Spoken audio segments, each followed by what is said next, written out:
Oh my gosh, look at that. Terrible. Hello, everybody. Welcome to the Man Alone YouTube channel. And today we're going to take a look at The Zone by Rafe D'Amico. Raf. This is a play-to-lose horror RPG. Sounds like high school. I want to thank Raf. And what's the name of the company here? Well, maybe we'll find out inside. But if you'd like to just get a 15-second overview, go ahead and pause and take a squiggle of that. I was certainly in the zone when I opened the box and got this. I've been very much looking forward to this, so much so that I almost tore it open, but remembered that. Well, to be quite honest, you all own me. If I get a free game to review, it's only because all of you allow it. So I apologize for opening it this much, and I hope I can make it up to you with this stunning review. And this looks very much like a stunning game. This was one of the reasons that I was attracted to it. I saw it in my friendly local game store, and it just looks so interesting. It promises zero preparation. Get started in minutes with the operation manual. Go much deeper with the twists. 24 unique characters, card-based storytelling with 248 cards to generate unique zones and drive weird encounters, anomalies, and mutations. And it is 1 to 6 players. It is a tabletop role-playing game about a doomed exposition into a mysterious quarantine zone. As you all know, I'm very much a card boy, and so having a game that is comprised of 248 cards is a dream come true. Ooh, yes. Very nice box material. As you can see, nice. The whole outside presentation of it, very nice, very high quality, very thick. And right away we have some stickers or decals. And the art here is for real. You can tell that pretty much right away. Whoever designed this was not messing around. They're playing for keeps. This is the operation manual. Start here.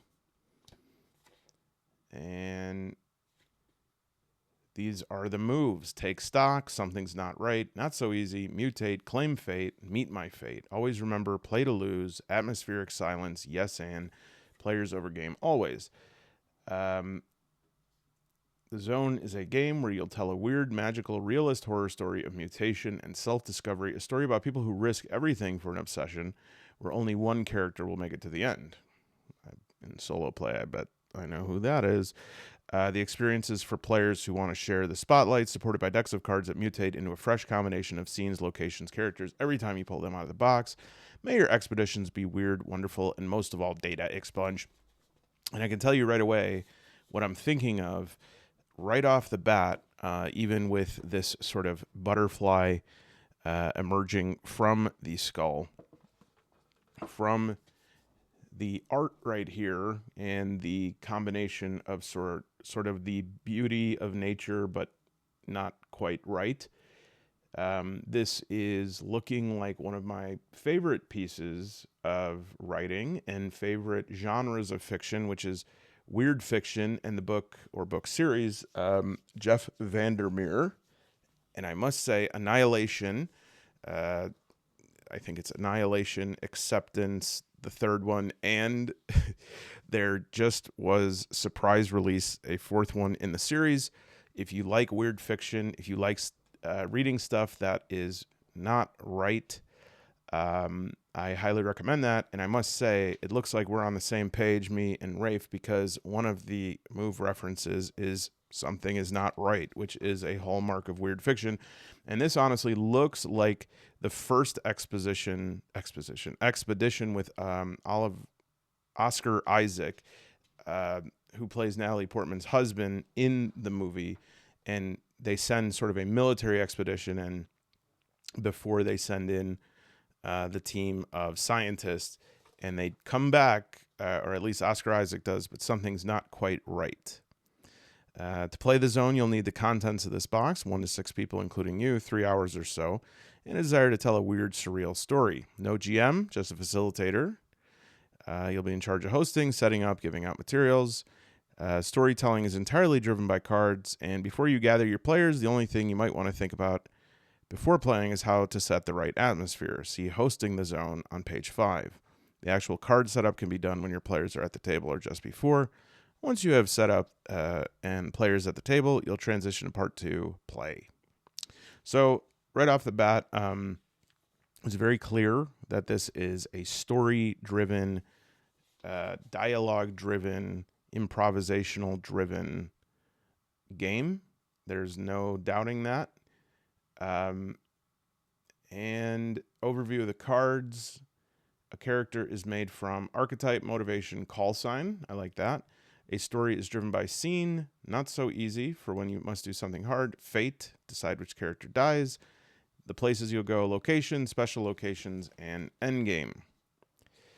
This is some tips on setting it up, using props, setting up the cards. Decide which locations to use. There are 4 categories: outskirts, metro, indoors, and cosmic. For a first game, it's best to stick with only outskirts and metro. Starting with the center, arrange all of the locations and special locations shown to the far right, drawing a random location for each of the slots marked 1 to 6. And it looks like this is the size of the cards looks about tarot size. And free snack. And then, yeah, these are, oh gosh, these are gorgeous. I was a little worried about how these would appear on camera here, but I think the alternative to this would be not seeing how beautiful and incandescent they are. This is a thick set of tarot-sized foil cards, and right here, this looks like the different characters. The scientist. Well, I'm sure that that's more than characters. These are fates. This is a tutorial. 1 of 2. And a scene. There is a book of mutation and a book of twists. So the way that this is set up, this is a professional. This is not amateur hour here, folks. This is extremely well made, beautifully made box set here. You start with the pitch. You'll read this entire part aloud, passing the book around so everyone shares the spotlight. You are 15 to 30 minutes from entering the zone and starting the expedition proper. This part of the book is designed to teach the game in the most interactive way possible by breaking up the explanation of the rules with creative play. How long this part takes will depend on your group size. Each spread will specify if the facilitator should read the content or if the players. This is if you have group play, of course. Once everything is everyone's at the table, read the pitch to the right, then follow the instructions. The Zone is a game where we tell the story of a surreal journey into a place that will manifest our deepest phobias and obsessions, mutate us, and allow just one of us to reach its center to, hopefully, fulfill our greatest wish. For the next few hours, our only goal will be to collaboratively push our characters to their limits and beyond and discover what wonders and horrors the Zone has in store for us. Let's begin. Do a quick time check and icebreaker. Hello, I'm Man Alone. All right, so here's the briefing. And I think it's like, I don't want to spoil too much, but I also feel like with the combinations of cards and everything, I feel like it'd be pretty hard to spoil the 10 factorial possibilities of what can be played here. Welcome, volunteers. I know you've all been wondering what the Zone really is and if the rumors are true. As the 14th exposition, you deserve to know what we know. It's not much. It all started with the anomalies, locals calling in to talk radio or visiting their doctors with stories of unseasonable weather, impossible objects, half sightings of unknown creatures, and claimed conversations with long-dead loved ones. People disappeared. Medical notes describe bodies started changing.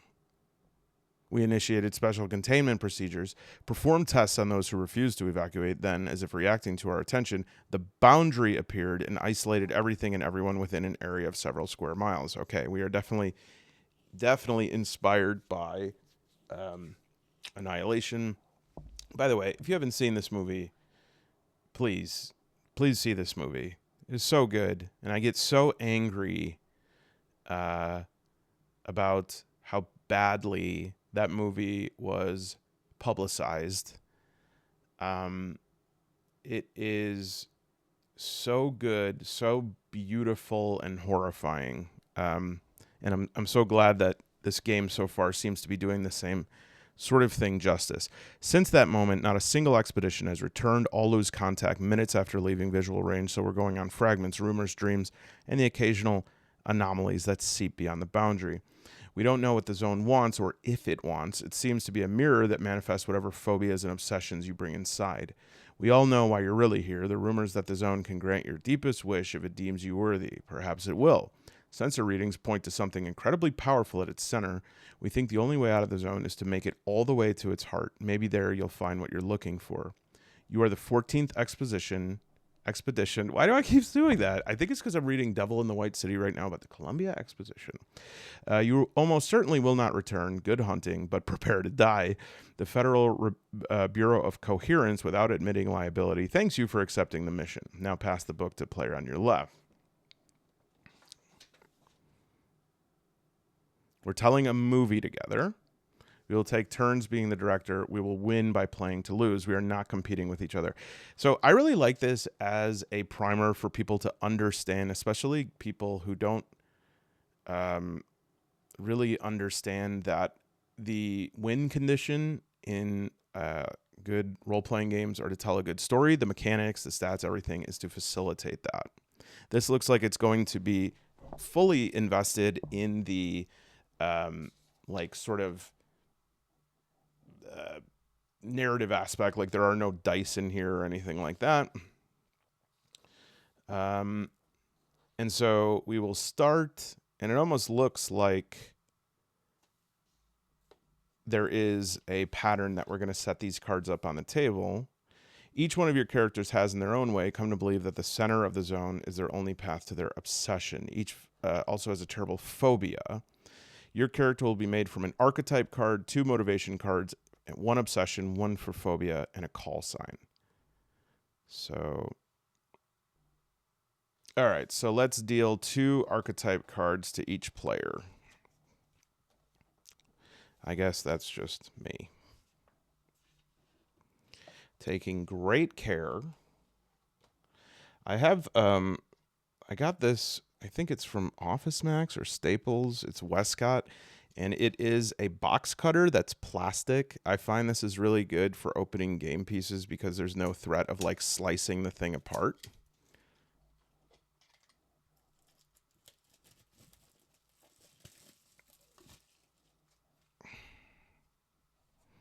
Wow.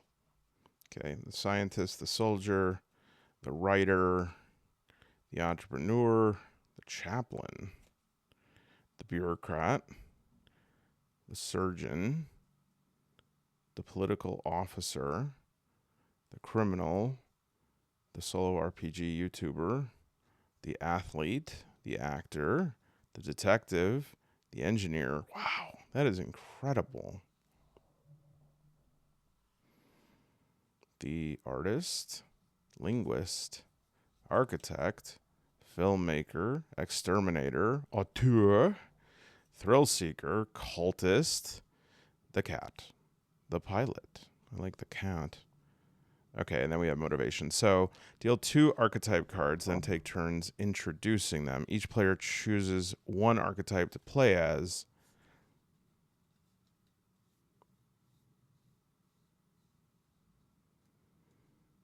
I mean, I guess I can play as, I mean, probably the best one to just demonstrate what we're doing here and the approach we're taking is the filmmaker. And then once everyone is picked, deal the player 5 motivation cards. Each player chooses 1 phobia and 1 obsession. So we have motivation. Are these all motivations? Wow. Okay, these are all motivations. So,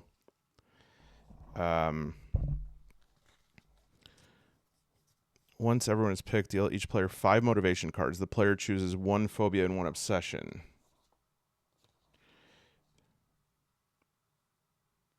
And places them as shown below.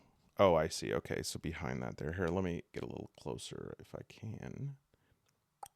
Okay. So I guess I'll just random here. 1, 2, 3, 4, 5.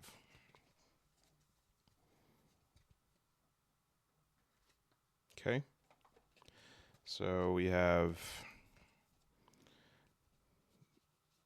Okay. Oh, I see. These are double-sided. So I was like, oh, I got all obsessions, but in fact, the phobias are right here. So my obsession.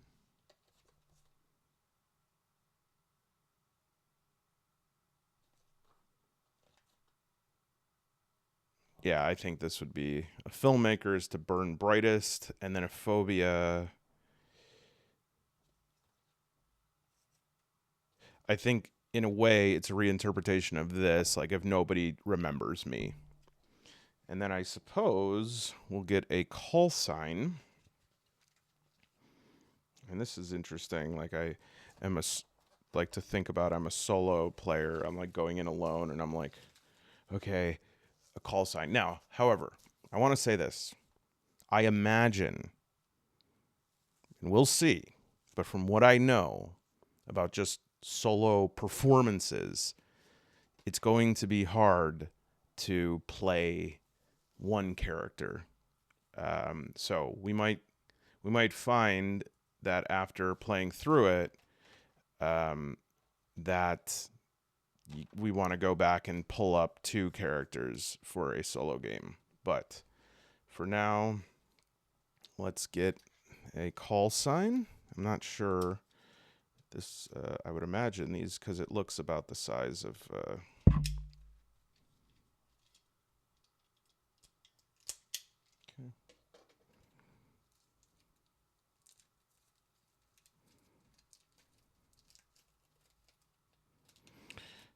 There we go.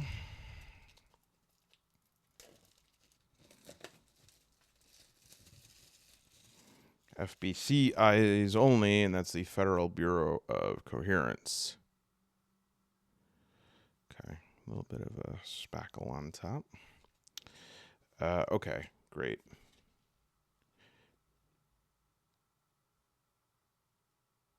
This is a quick rules overview. If you want to check that out, go ahead and pause it. And then call signs, A, B, C, D, E, F.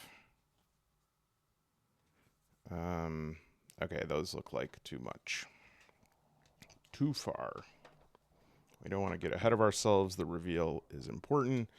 Call sign. I'll go right here. Babel.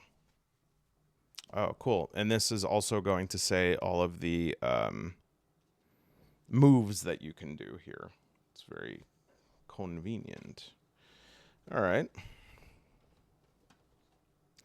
So we have our call sign, our phobia, and our archetype, and we'll see if we need to create a new character, how this works. Now, each take a few minutes to present your character and their motivations, then move to the next page. So basically, I'd be like, all right, I'm call sign Babel. My actual name is Brian Mortensen. I was about to say Brian Mutation, and then I was like, come on, you could do better than this. All right. I'm Brian Mortensen. I'm a filmmaker, and ever since I was young, I knew that my purpose on this planet was to make films, to inspire people, to show people what it looks like to see through my eyes. And because the industry is now saturated with a bunch of people who make cotton candy movies. They don't mean anything. They're just corporate. They're just for audiences. Uh, to, they don't even care about the individual's auteur vision. It's all shock and schlock. And so you know what? I'm going to show them. They want to see what you want to see a shocking movie. I'm going to go into this place. I'm going to go into this zone, and I'm going to make a documentary. And since nobody will go with me, I'm going to go by myself. And I don't care, because ultimately, once I get out, once I show what I have to offer and the movie that I can put together, I'll never be alone. I'll be surrounded by people who in adulation for the rest of my life. All right, let's find out what brought the expedition together. This is where you could pass the book around. Now, this is interesting. Again, for solo play, I'm curious, even stuff like this, I could think through this. I don't know how it would change the dynamic, but this is really good too. As I'm reading this, I'm realizing in a lot of ways, this is a sort of exercise that I would encourage. This might be good for those of you who, when you solo play, you just don't know what to say or do. You just don't really know how to embody the character. You almost feel embarrassed even though you're alone. Those are totally normal feelings. And so to get the idea of how you might think out your character, how you might embody your character, voice your character, what sort of things you should know about yourself to further assume the mental space of that character. And it says there's a printable character sheet on page 49.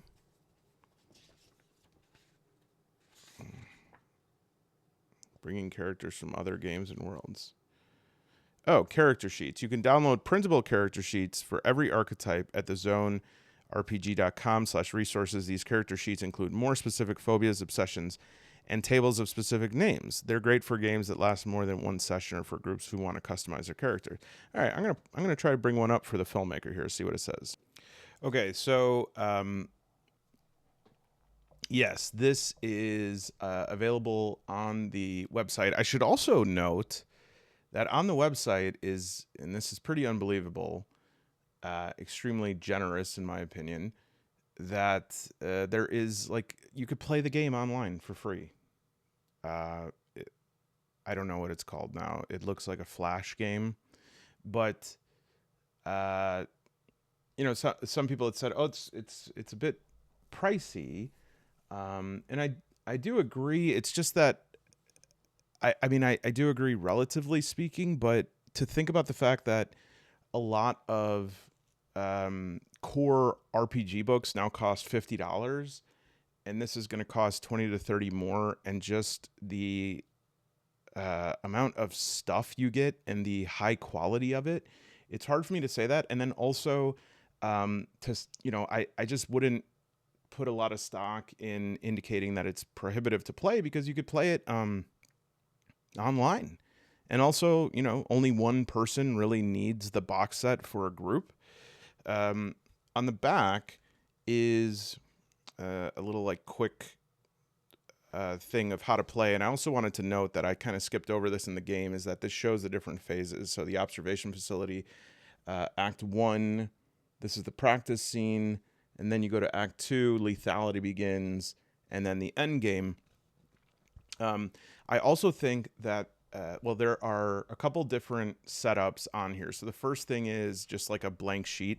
And the way that this is set up is it's 4 cards, and they're inverted. I don't know if that's the right word. They're creased down the middle, so that ideally you can set this up so that everybody can see who you are. I'm not certain. It did say in the book that there were tables for names, possible names. I'm not seeing that unless I'm truly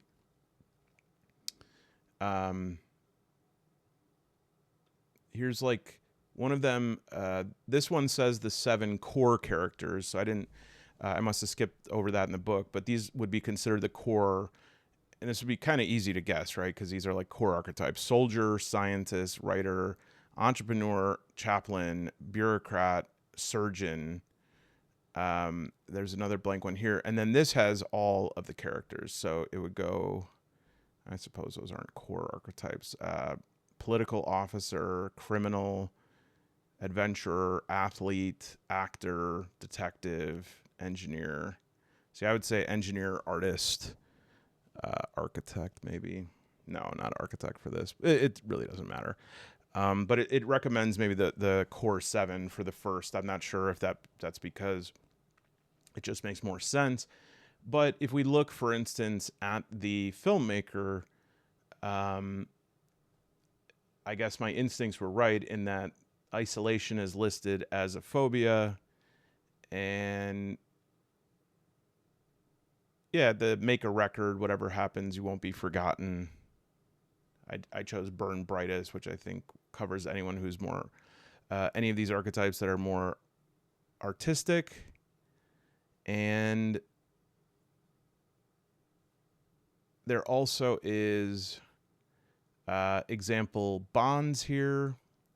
And if we flip the card, there we go. This is I guess this would be an example of what it would look like, where you can sort of fill it out yourself. Yeah, so this would be an example one. And I guess, again, the way that you'd fold it, it would be like what you see and then what you choose to show to the other players at the table, since you'd kind of crease it midway horizontally and then vertically. Yeah, I don't see example names. I mean, not a big deal, although you all know that I am weird about wanting name tables, even though my characters are always Jorma. But I will say that I like this document here because if I do need to introduce other characters in solo play, I can just, if I want, I can quickly grab one of these, and they're mostly pre-made. So I like that. And I just think it's incredible, though. Yeah. Oh, so sorry. That was probably very loud. Let me bring up the website so I could just show you in action what the game looks like playing online.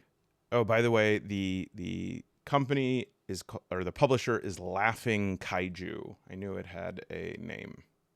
Also on the website, I will open this. This makes a great point, is that the reflective cards allow you to play online in the dark. Pretty much, like you could have just a single light source, and the cards will be visible based on their reflectiveness, which pretty cool idea, especially since there's so much focus on building that atmosphere. Okay, and of course I could have just shown you all this online in the first place, but apparently the Zone has won the, if you look along the top, the Indiecade 2024 Tabletop Design Award. Well deserved, I'd say. And you can see some of the examples of play here where people are playing in the dark with candles. If you go a little over here, a little bit more, just having like a single neon light. Beautiful website. Zero prep, it's all in the cards, play in the dark. Here's what like the full-fledged setup would look like. Very quick overview. And you could play online right now. And my computer is really, I could see that it's taking quite a bit of, it's hard for this, I guess, and my like OBS to be performing at the same time, but I've actually tried to set one of these up, and if you ever played like a Jack in the Box game, it works very similarly. It's not optimized for solo play yet, but I did tinker around with it online, and I think it would work just fine for solo play with a little adaptation. But you would create a code name for a game, and then anybody who would be in the group would then put that code name in. And eventually, and I offered this before on the Discord, I'd like to put together at some time over the holiday to do a little bit of a, I don't know how we'll determine who can be part of that. I mean, I would love for everyone to be part of that, but it's 5 players just to kind of try out a game of this. I think it would be really cool. So I'm not sure how much I'm going to be able to get into this here. Let's give it a shot. We could, okay, so I see. So we would you just sort of generate that. And then options, skip tutorials, board layout, 1 to 5 players. Maybe I'd do 1 to 2 players. Change the player count to 2 players will reset the layout of the board. Change the player count. Game mode. There's things about, let me just load a mod, learn about zone mods, console. I'm not sure what all of that would be, but join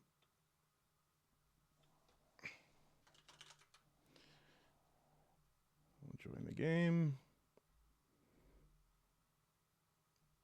And start the game as solo game. Note from the creator, the zone is great for solo play, but the digital version has a few limitations. Yeah, Raf or Rafe, I apologize if I'm not saying that correctly, but when I was communicating, he was like, yeah, I can't believe how many people are interested in it for solo play. And I'm like, oh yeah, we're out there. So look at this. I mean, this is free. I didn't pay for this or anything. And the game just sort of sets itself up. So try it now. Look at this. This is so cool. It has like a little chat box down here. Kind of emotes. There we go. Nice. And I think that this is the way to go. This really, really is the way to go.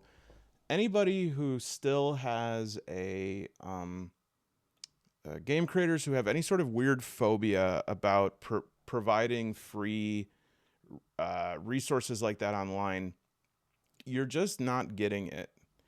Especially how often I talk about the reasons why I buy games. And you know, some games, what was it the other day? I was looking at Maze Rats, and I was like, you know how quickly I can for low cost purchase a PDF of Maze Rats, or even more, I can look at like a video of someone playing Maze Rats online and keep pausing it and just take down the tables if I wanted to, right? This information is out there.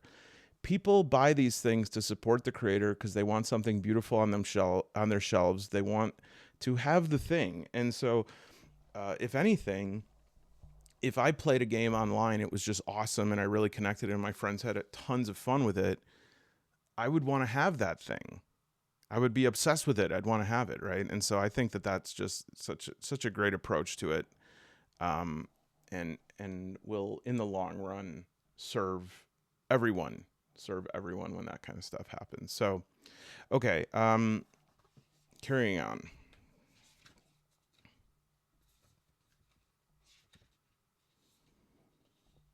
Can I change my phobia and obsession? Yes. Do the characters need to know each other? They do not, but it helps. Do I need to act things out? No, that's up to you. Can I bring a character from another game? Yes. And then printable character sheets. Practice scene here. We're all gathered around a metal field table that's been set up in the main tent. We're surrounded. This would probably be me at GMing at my best, honestly. Even though I usually, enjoy games that have a little bit of medium crunch.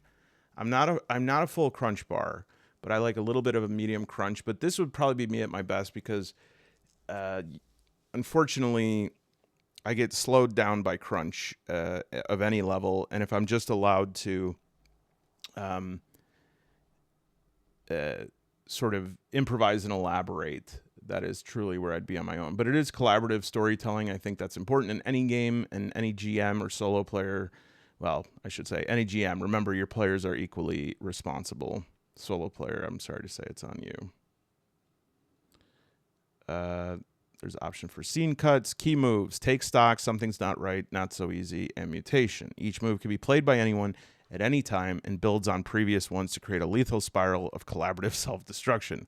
Show players the quick summary of these moves in the inside cover of this book, which they can reference anytime. And those moves are printed everywhere.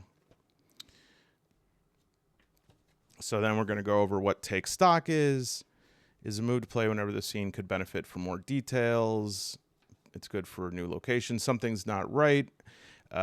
It's a move to play whenever a scene feels like it's dragging or a bit stuck. This is actually probably good things to do in any game, solo play wise, to add an element, especially when you feel like you've hit the wall. Not so easy is a complication, and then mutation. That's the real money. Fate cards will decide which one of us makes it to the center and who will die along the way. We're about to secretly decide the order of our deaths by placing face cards face down in the locations leading up to the center. Only one of us will survive. Now, this is interesting. How would I do this for... See, this makes me feel like for solo play, I should roll up 4 characters. Right? Because otherwise, if I draw my own fate card, I'm going to know where it is. I'd have to, like, determine that. I'd have to do 1 card for me, and then I have to pick up 3, like, random ones so that they have the same back to them. Beautiful art. Magical realism. What if my players are new to RPGs? This is more like the GM section. Seeing if there's anything specific for... This is for a fast game, for a very fast game, campaign play. Anything from solo play here? Convention play. Playing online. Making your own zone. Wow. They were ready to launch this game. Here we go, friends. I didn't plan this. Solo play is very similar to playing with your group, but you'll be telling the whole story yourself. Many people play this as a keepsake game, writing in a journal or text. Set up the decks and locations just as in a regular game as shown in page 7. You won't need the endgame cards. 3 characters is the sweet spot for a solo game, but you may choose more or fewer. I'm going to set this up. Give me a segundo. I'm just using the rubber bands temporarily to keep them together. I forgot who it is on here that really gets stressed. I think it's Orc Knuckles. They're not permanent, just for a minute. All right, obviously some space limitations here, and I changed the lighting a little bit. I don't know if this works so good, but I just think it's kind of cool that you can, even in a different kind of light, still see it. So I don't know if as a solo player, if I'm going to be able to manage 5 characters, but I just want to say this game, this might be worth the price of admission alone for improving and being able to conceptualize how to do party play in solo mode. And I think using this obsession phobia is so universal in creating a team and allowing yourself to understand what motivates your players, because truly everyone has many, many motivations. The motivations will change. Sometimes people do things they don't know why, et cetera, et cetera. But in general, and this is not just about gameplay, I'd say this is about human life, people are driven by 2 things: what they want to run towards and what they want to run away from. And these are things that are beyond the range or the reach of coping skills. They are activated by our instincts and our defense mechanisms, the automatic programming that kicks in. And so I think I also put together this very easily, right? This didn't take me a long time. This sort of very fruitful, I think this would just be chock full of potential here. You have the writer, okay? I'm thinking about, you have a writer, filmmaker, actor, entrepreneur, who I'm thinking of as like a producer, and a soldier who's like their escort. And it's like, okay, if you all want to go. So you have this writer who is bored and just has not had any inspiration and just has nothing, used to be a pretty good writer, but now is like anything that will get you writing again. Think about how desperate you have to be to go into like a zone where people usually die. Then you have the filmmaker who is just obsessed with leaving their mark and being left behind, like people not knowing their name. And then you have an actress who wants to kill at the next performance review. So here this would be like, a critic's review, and is afraid of rejection. Very classic actor setup.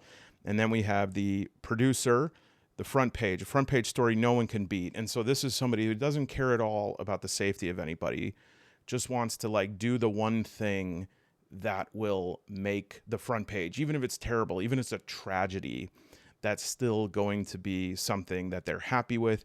And then a toxic associate. Will you ever get the upper hand in this hell of this partnership?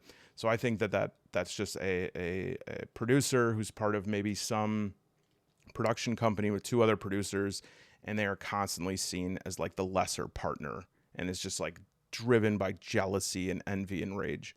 And then you have this soldier, which I thought this was a fun juxtaposition of like, I just want to be a good soldier. I want to do the right thing. This is what animates their life to anybody who knows them. However, and I don't even know what this means yet, but being known. And at first I thought that was like wanting to be noticed, but no.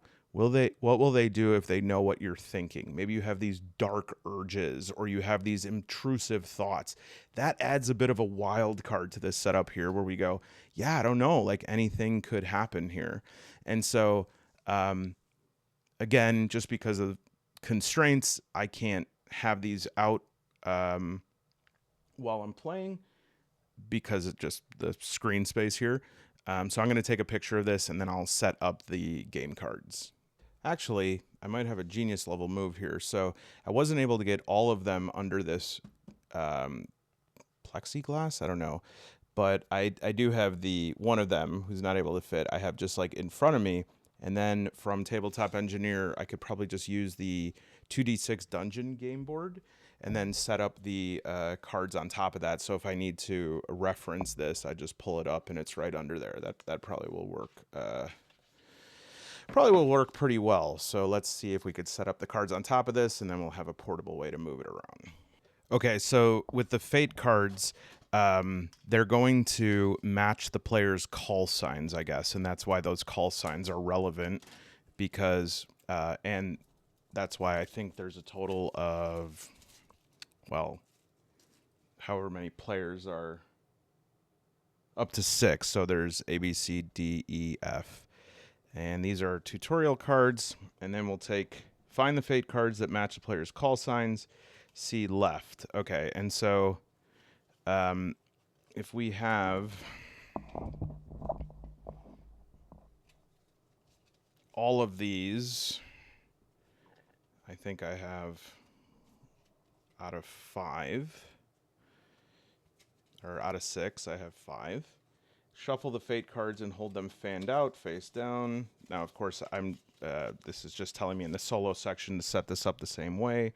And then ask the players one at a time to pick a fate card and place it without looking on whose fate it is on any location leading up to the game center.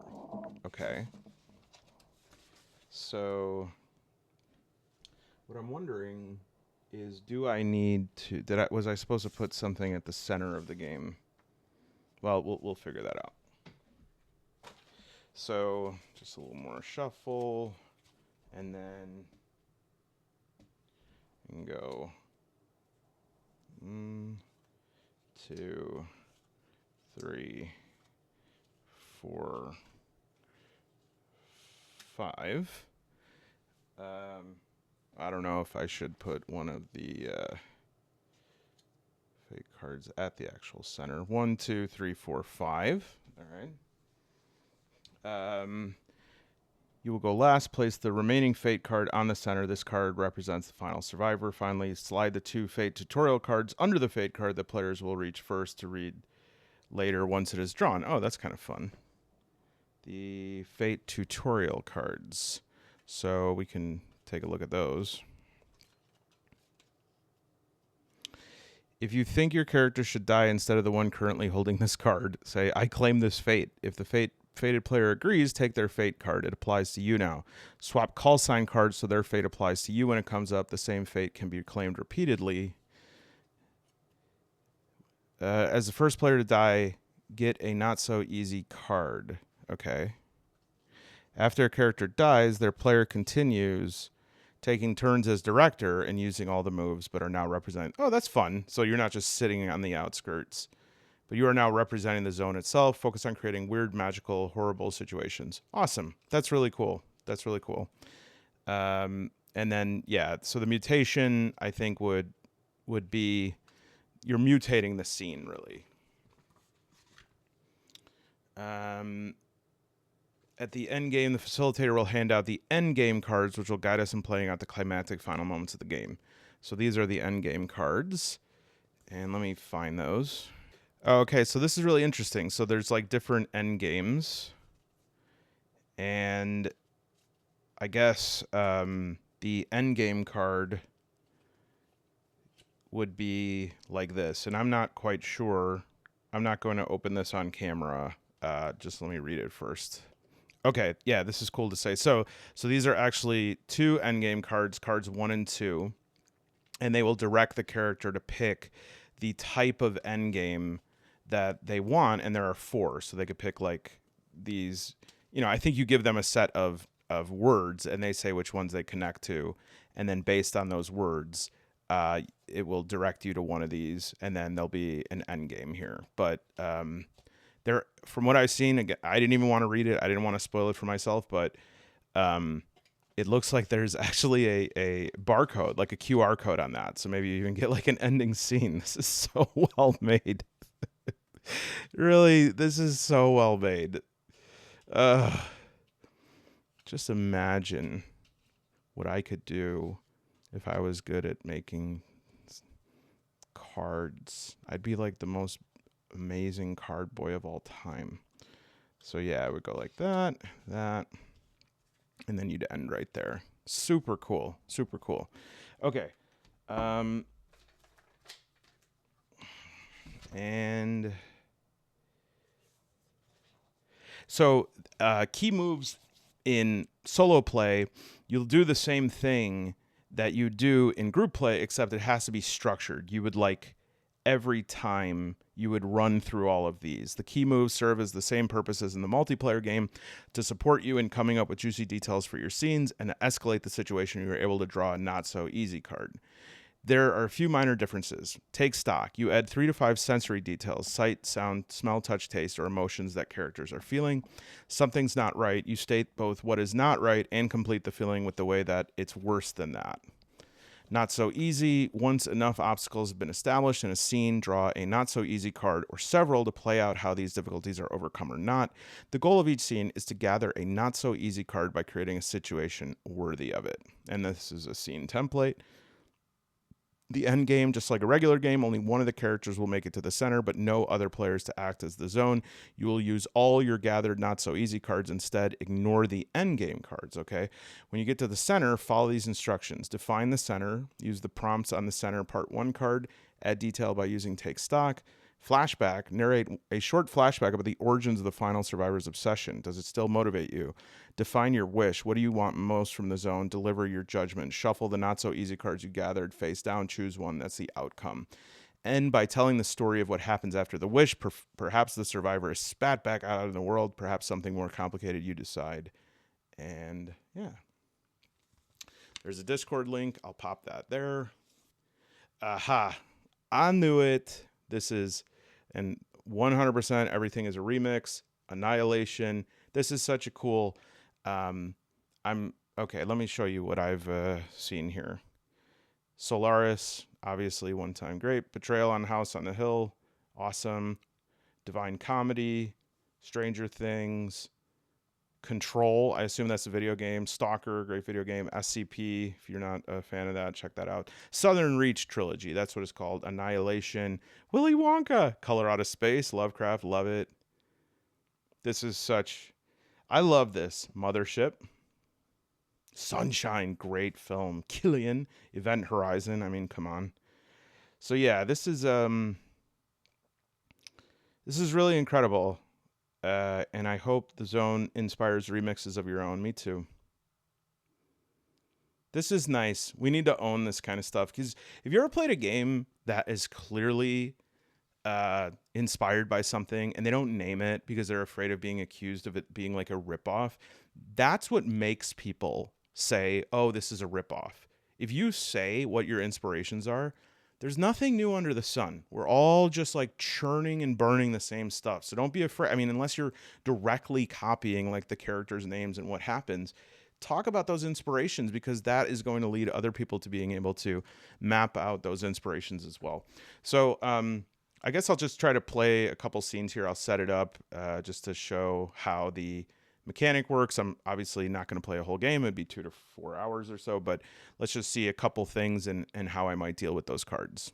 And we can Let me know in the comments if you'd be interested in playing game. Maybe comment, add me to the list in caps if you're interested, and then if I do set up a game, it would be for, obviously you have to be a SEAL Team Waffle Alpha member, as those you would have access to the Discord. But go ahead if that fits you, or you plan on it describing you, and I can choose 4 of those, and we can put together a game at some point. Hopefully, I don't know what it's going to look like to try and find a time with all of you who live in Germany and Australia and England and US. But anyways, okay, let me try a scene. Oh, and I'm sorry, I totally slept on these, but these are so cool. So you have the Book of Twists and the Book of Mutations. The Book of Mutations is this like sample journal of Dr. Julius Sorbin, and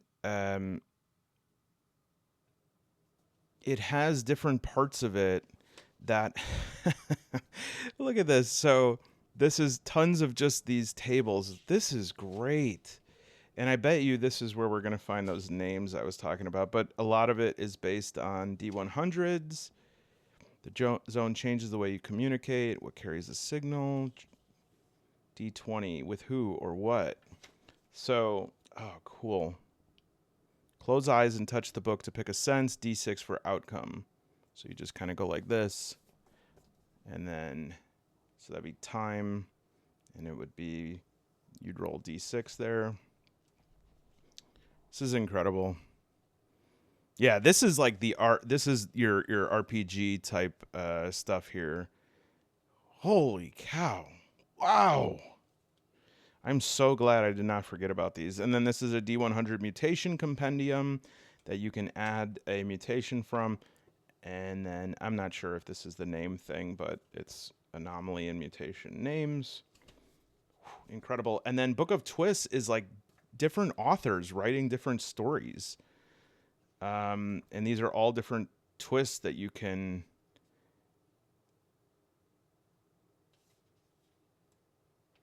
Yeah, so this one is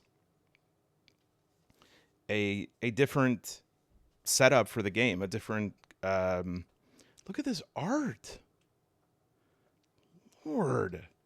So this one, explore a fleshy pit, and then it gives examples of how to like modify it based on this. This is so awesome, and so many people wrote different stories and came up with these ideas, and all of this is included. And I guess this is why they're talking about like the core characters, and there's a micro twist. Some of these look like the characters that were introduced that would not be like the core characters. For instance, I'm seeing this one here. I think I skipped it, but yeah, that was the detective or the investigator. This looks like the artist. This one is, oh, Jason Morningstar.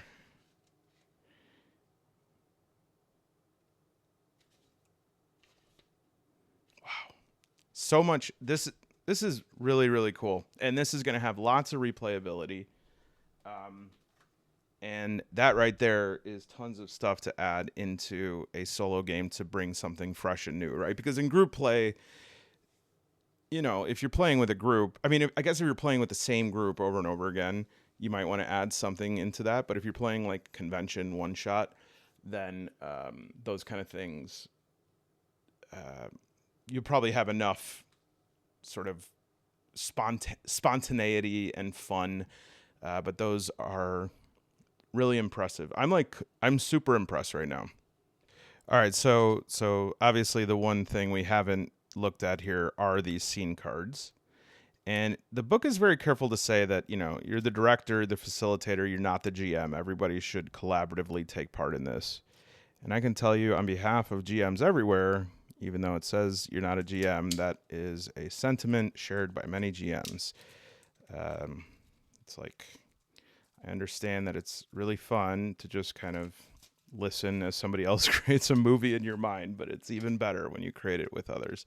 So yeah, so the first scene should be the observation facility, because that's where you start. And then these scene cards are non-specific. These ones, being the tutorial cards, have like a little bit of a different outer ring to it. So flip the first location card, and this should be the observation facility. And show everyone that there are 3 options. Pick one option and read it aloud. A hulking steel and concrete complex with many sublevels of containment chambers and accommodation for hundreds of classified personnel. Put the scene deck in front of you and pull the top card. It should have the prompt: the night before, everyone shares rumors. There we go, because that's the observation facility. Read the prompt out loud. What strange animals or plants have been spotted? What weird anomalous artifacts are people talking about? What's rumored about the previous expeditions? And I bet you here we can find a lot of inspiration from those books. But I would say rumors are the best, because rumors provide a branching plot element that could be true or could not be true. And if it's not true, it does not affect the sort of coherency of the in-game world. So what if somebody says, I heard that there's an instrument in there that if you hear it once, you will hear amazing music in your head for the rest of your life. And everyone's like, wow. And then they go, wait, but you can't turn it off? It's like, no, you don't want to. And they're like, wow. But even when you're sleeping, they're like, no, it helps you sleep. And it's like, oh, wow. What's rumored about previous expeditions? I would say that people say, well, what's rumored? It's not even rumored. Maybe somebody who is, to pick one of the characters who's a little bit more moribund, I would probably pick the writer for that, since they're very bored. And it's like, what do you think happens? People die. Have you ever met anyone from there? But the entrepreneur is saying, look, folks, these are just rumors, okay? A little bit of sensationalism. And hey, we'll take advantage of that. You really think they'd let us go in with one soldier if we were actually going to die in there? Come on. And says, you know what? I think the whole thing is just a conspiracy set up by the media. And then we collaborative storytelling, and then end the scene when everybody has shared a rumor.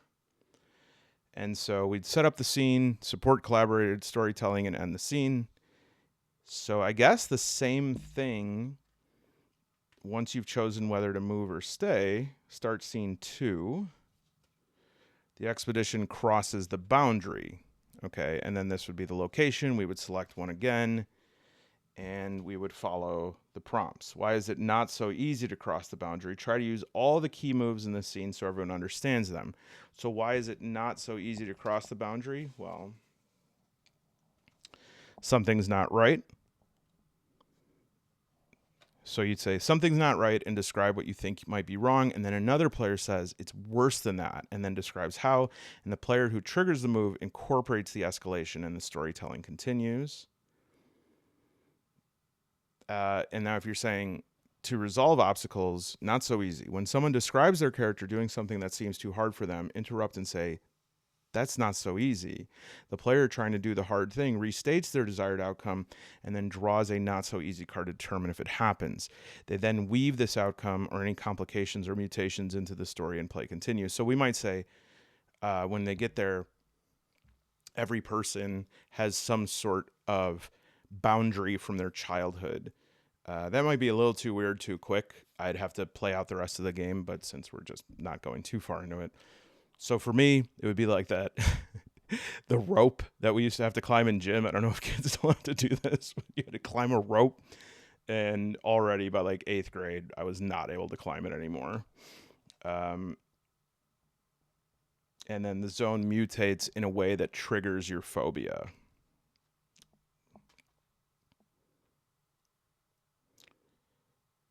Right. And so, okay. So I would say my desired outcome. So I would say, I'm just able to find some other way to get up besides this rope. And I look left, I look right, and there's nothing else besides ropes. So the zone has mutated to trigger my phobia. And so we incorporate that into the story. And then mutation's only triggered by not so easy cards and is never lethal. Only a fate card can kill. And so then a mutation, try to mutate in ways that relate to obsessions and phobias, ideas, changes to your appearance, the way you communicate, your psyche, your abilities, etc. So this is really what is blowing me away right now, these are the end games. I want to just show you at the top of these cards. These are all locations. I mean, are you kidding me? Look at how many different places you can go into in the zone and have these different prompts. Claim fate. Oh, that's if you say, no, I'll take that fate. Take stock. Every player now adds a sensory detail about the scene. So in solo play, I would have to decide what sort of obstacle everybody has. And then just to figure out who meets their fate first, because I'm curious. It is the actor. So now they have no they have no actor that they go through this with. So they're now like, well, what the hell do we do? They've all like, it sort of has like that Deadpool thing where all of the team just dies right in the first minute. Or was that Suicide? I forgot. Or what do you say on YouTube? Unalive Squad. Call sign Shulak has met their fate. Anytime before leaving this location, say, I meet my fate to play this card. You become director and narrate how your character ends. While this is happening, others cannot use Not So Easy on you. Other players may ask to claim your fate at any time. So you could be explaining it and they say, no, that seems like it is more applies to me. So if this actor was brought back this phobia, which like if you're a theater kid, gym class, probably your phobia, and climbing that rope and then you slip and you can't believe it, your foot gets caught on a tree branch and you hit and it's like upside down, crunch, but everybody has already climbed over and there's no way to get back.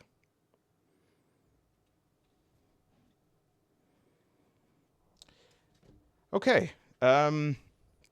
Here is my appraisal of this. As far as a storytelling game, this is about as good as it gets. It is extremely high quality. I feel like I own something special. For those of you who do not want to play a game unless it has HP and stats and the like, this is not going to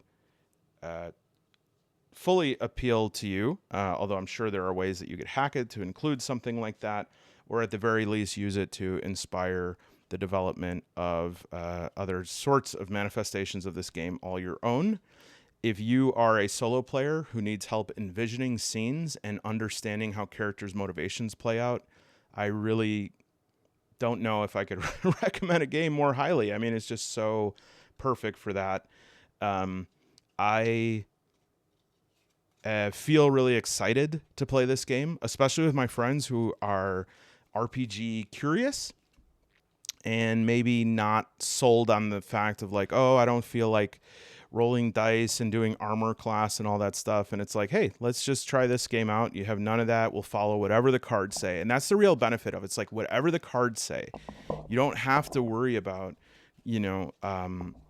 anything other than coming up with ideas or having to refer back to anything, because it's all going to be on the cards.